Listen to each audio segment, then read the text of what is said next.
Hello there, and thank you for joining us. This is Monday's edition of Business Nigeria. These are the stories we are tracking for you at this time. Federal government says value-added tax remains 7.5% with no plans to make it 10%. Minister of Solid Minerals lauds $1 billion iron ore to steel project in Kogi State as SEC warns against capital market infractions to commence enforcement. Well, on our show today, we will stay with the very big story. Yes, the oil and gas industry would focus on downstream, pricing issues, and of course the operations of Dangote refinery.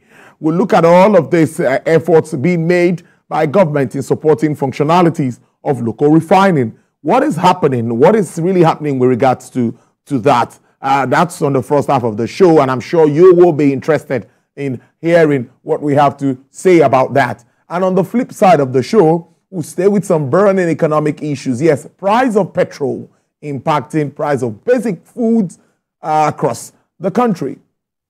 Let's start with some news making headlines around the world of business before we get talking this afternoon. The Minister of Finance and Coordinating Minister of the Economy, Mr. Wale Edun, has refuted claims that the rate for value-added tax has been adjusted to 10% from 7.5%. The minister, in a statement he personally signed, affirmed that VAT rate as contained in relevant tax laws and chargeable on goods and services remains 7.5%.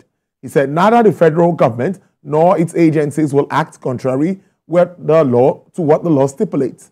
The minister's statement is coming against the backdrop of reports that the federal government is planning to raise VAT to 10%, thereby compounding the woes of many Nigerians who are grappling with rising prices of food and energy.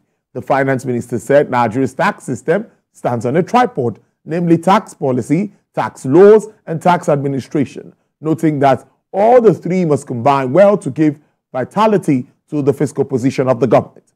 He explained that the federal government, as part of efforts to bring relief to Nigerian businesses, had recently ordered the stoppage of import duties, tariffs, and taxes on rice, wheat, beans, and other food items. Meanwhile, the Minister of Solid Minerals Development in Nigeria, Dr. Dele Alake, has hailed the $1 billion iron ore to steel project planned for Kogi State as a breakthrough in the Nigeria's federal government's campaign to make local value addition the model of development in the solid mineral sector. The minister said this while addressing promoters of Chart and Capstone Integrated Limited of Nigeria and Sinomach AG of China on the sidelines of President Bola Tinubu's visit to Beijing, China, while pledging the cooperation of the federal government with the promoters to ensure the delivery of projects as fast as possible. He said the government has reversed the pit-to-port policy under which mining companies exported raw materials to extraction with local value addition, which is best guarantee of jobs for youth, skills transfer, and better balance of trade between the country and our trading partner.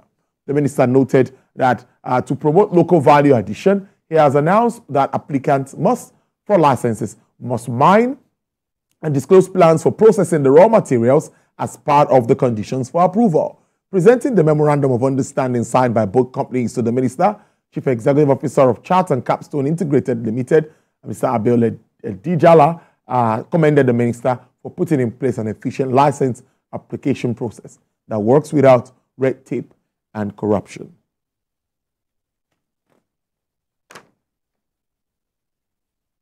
Well, our industry watchers and members of the business community say they want the managers of Dangote refinery to come up with these dealings, especially with petrol, saying that Nigerians are tired of this confusion trailing the availability and pricing of the product from the private refinery. Now, Dangote refinery had on Tuesday revealed that the federal government, a federal executive council particularly, would be the one to determine the price of petrol produced in the refinery. The FEC, it declared, was already working with a new price arrangement for petrol produced from the facility. It equally announced that the 650,000